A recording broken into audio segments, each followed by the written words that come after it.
That noise you might have heard this morning, that's Jesus laughing. Well, Jesus and God maybe, just absolutely rolling in laughter. James, my goodness, James. They're saying, how can you be so dense? How can you be so slow? So starting about midnight last night, my soul wouldn't let me sleep as the temperature descended to about 9 degrees in my unheated trailer. It was my soul. The sleeping bag was doing fine. No, James, listen up here. We're going to try and get through to you once again. And boy, we made a lot of progress, but it was driving around since 6 this morning, trying to find people on the street that could have their soul warmed by the kind offer of hot chocolate and coffee. Found 4 or 5. About between 7 and 8 o'clock, Jesus and God took mercy on me. James, so you're wondering why you're in Cortez, not down in Arizona. A month ago, we told you to go to Cortez, see your friend Mark Hightower, and then go down where it's a little bit warmer, not for vacation, but to look for people that want to sign up for the army that Jesus leads in Matthew, Luke, and Mark. And here you are a month later, and you're wondering, why? Well, what have you been doing, James? Well, I've been on the streets from when the shelter closes in the morning until it opens at night, trying to infuse some of the humanity I've fortunately been gifted with retaining, my talents, transfuse them into some folks on the street using hot chocolate and coffee as the conduit. Yeah, so why would you have been doing that, James? Why would your soul, God inside you, have been having you do that? Well, I don't know. And 8 o'clock this morning, that sound that you heard was them absolutely rolling in laughter as they finally handed me the answer through my soul. Well, it was Jesus, James. Wait a minute.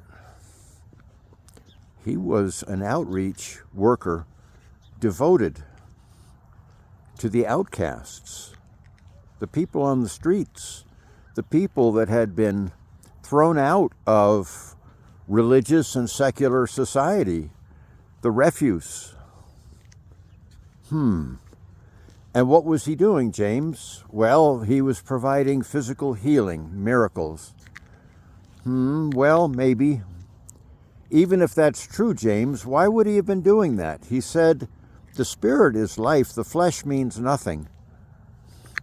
And he said in a different passage that what is most sacred is our soul. So really, he was healing bodies?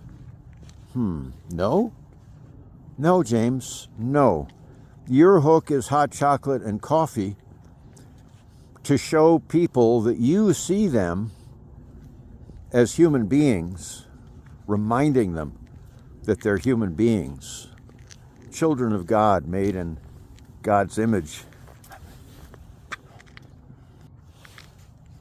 Healing bodies was his conduit, James. That was one of the ways he could both get himself in contact with people, so face to face they could see and experience that he saw them as human beings, not outcasts, not refuse, human beings.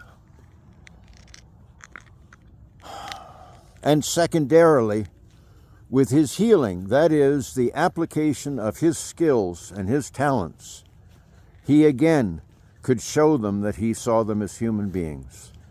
And that is the only way that we protect and build the humanity within our biological kin, isn't it? It's the only way. The material things that the loving soul provides are really just the conduit. They're really just another way of expressing that we see the soul, the living, beating soul in our biological family, our nuclear family, an invention since Jesus, as a soul. That was his ministry, James. Sorry, man. It's taken you a month. It's taken you 25 years. It's taken you a lifetime to see this. But okay, well, you see it now. And now you're supposed to go out in the community of Cortez and see if there are any others whose souls are still alive enough to hear that same call from Jesus. Pick up my yoke and learn from me. Take up your cross and follow me. Do we follow someone when we don't when we don't do what they do? He was an outreach worker for the homeless, breathing life back into their living, beating souls by being a human being, a caring human being to them.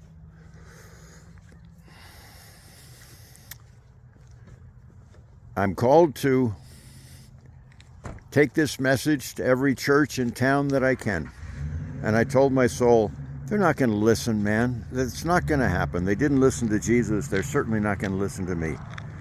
Not your business, James.